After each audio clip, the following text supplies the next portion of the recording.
Welcome back to Black Movie Recaps. Today I'm going to show you a biography drama history film from 2016 titled Hidden Figures. This is a spoiler content. Watch out and take care. The film opens in White Sulphur Springs, West Virginia in 1926. A young Katherine Coleman is waiting, naming the geometric shapes in a stained glass window, while her parents talk to a school official. The official wants to send Katherine to a school for gifted students. She's an advanced student and a genius at math.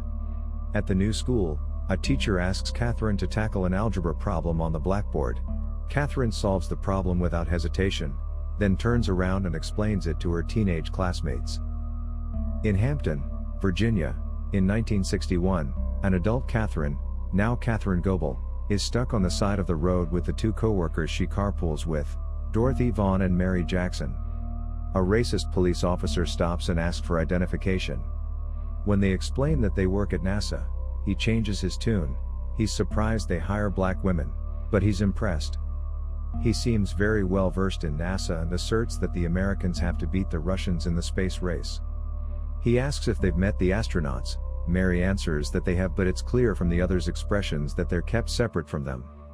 Dorothy manages to get the car up and running and the police officer provides them an escort, which they find ironic since it's not usually a group of black people speeding to follow a police car. The Space Task Group watches a newsreel about Russia's launch of Sputnik 1, the first artificial satellite. In the ensuing discussion, leaders worry that the Soviets' access to space could allow them to spy on America. The man in charge demands that Al Harrison get them up there because they can't justify the cost of a space program that doesn't put anyone in space. The three women work at the West Area Computing Division, segregated from the rest of Langley Research Center, along with many other black women who work as computers, meaning they do math by hand. Dorothy gives out new assignments to the group. Mary wants to work as an engineer, but she is told she is going to be assisting the male engineers. Vivian Mitchell, Dorothy's boss, comes in to talk to Dorothy. She tells her the Space Task Group needs a new computer who can do analytic geometry. Dorothy assigns Katherine because she knows analytic geometry and she's the all-around best at numbers. Vivian escorts Katherine to the Flight Research Division elsewhere on the campus, telling her that the dress code for women is skirts below the knee and no jewelry except maybe pearls. Vivian notes that they've never had a colored person in that department and admonishes Katherine not to embarrass her. Katherine enters the large area where white men are working. Mr. Harrison's glass-walled office overlooks the work area. Katherine is mistaken for a janitor and the men act rudely towards her. In the engineering department, Mary carries her papers through a sealed chamber where a space capsule is about to undergo wind tunnel testing. The space capsule fails the wind test. Mary and the engineers examine it and the head engineer muses that they could use a corrugated heat shield. Mary suggests that they try different fasteners for the existing panels instead. Zielinski says she ought to be an engineer, and she says that she's a Negro woman, and she's not going to entertain the impossible. He asks, if she was a white man, would she wish to be an engineer? She responds that she wouldn't have to, she'd already be one. Mary explains that the only schools that have the programs needed to become an engineer are off limits to colored people. Dorothy asks Vivian if she can be promoted to a supervisor since she's doing the work of a supervisor already. But Vivian refuses, claiming it's not her call. Meanwhile, Katherine is given a lot of work to check by Paul Stafford, who is short with her, telling her his numbers are perfect and he needs them checked by the end of the day. He has also blacked out a lot of information as if Katherine couldn't be trusted with it, saying she doesn't have a high enough security clearance. She has to hold it up to the light to read it because she can't solve the problems otherwise. Time passes and Katherine needs to use the restroom. She asks Ruth where it is and is told, "I don't know where your bathroom is." Katherine goes outside, needing to pee, but realizes the bathroom in that building is for white women only and she can't sneak in because some white women are loitering nearby.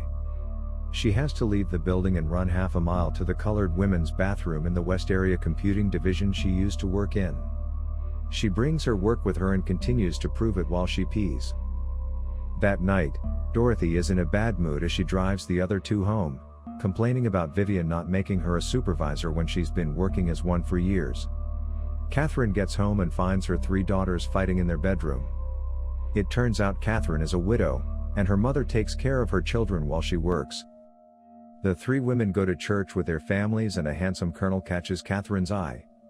At the barbecue afterwards, Mary signals for the man, Jim Johnson, to come over and talk to Katherine. Jim and Katherine flirt with each other, but he gets off on the wrong foot when he hears about her work at NASA, expressing surprise that they let women do something so taxing. She tells him off and marches away.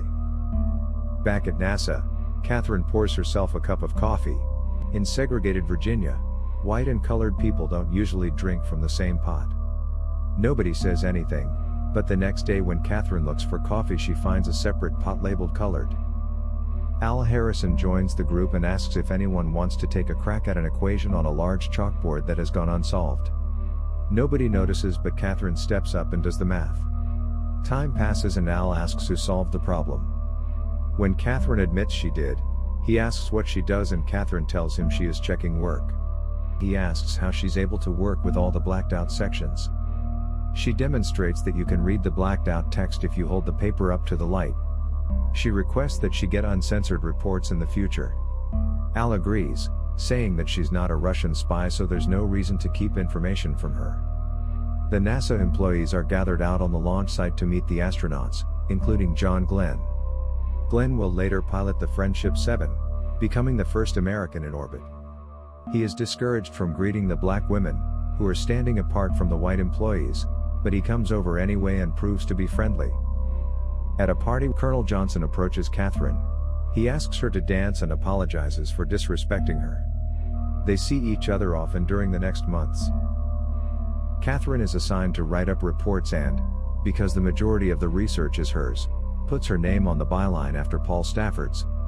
When Stafford sees it, he makes her retype the cover sheet without her name because computers aren't allowed to author reports. On a rainy day, Katherine sprints the long distance to use the colored women's restroom. Al Harrison comes to her desk looking for her, but, not for the first time, she's missing. When she returns, Harrison asks her why she is gone for so long every day. Soaking wet, Katherine launches into a tirade about how she has to run half a mile to the West Campus to use the colored women's restroom because there's no toilet she's allowed to use in the building they're working in. She adds that she's not allowed to drink coffee from the same pot as everyone else and she's been forbidden to wear any jewelry other than pearls, but she's never owned any. NASA doesn't pay colored computers enough to afford pearls. He doesn't say anything. He walks over to the coffee station and rips the colored label off her coffee pot. In the next scene, a crowd watches as Al attacks the colored women bathroom sign in the West Area Computing Division with a crowbar. When it falls, he says from now on, there will be no segregation of bathrooms. Here at NASA, we all pee the same color. Dorothy has been curious about a large empty room near her office with windows facing the hallway. When she sees that a big digital computer has been installed there, she sneaks in and studies the IBM machine they've set up. Later, she takes her children to the library and finds a book on Fortran programming. A white woman spots her and complains she's in the wrong section. Dorothy tells her that they didn't have the book she wanted in the colored section. She is kicked out of the library, but once on the bus, she reveals to her children that she has taken the Fortran book with her. When her son asks her about it, Dorothy says she's a taxpayer and the library is government-owned, so she's entitled to take the book. Tension between Katherine and Paul Stafford continues over the issue of credit for the reports they both contribute to, and a new problem arises. The details of the Friendship mission are changing so fast that her calculations are often wrong by the time she's done with them. Katherine argues that she needs to sit in on meetings where new information is presented, but Paul says dismissively that women aren't allowed. She tells Al Harrison that she wants to be included in the meetings. Al points out there's no protocol for women attending meetings, but she responds there's no protocol for a man circling the earth either. Despite Paul's protests, Al agrees to let her sit in, saying that they all work together or not at all. Katherine follows Al into the meeting, which includes John Glenn and a lot of NASA bigwigs.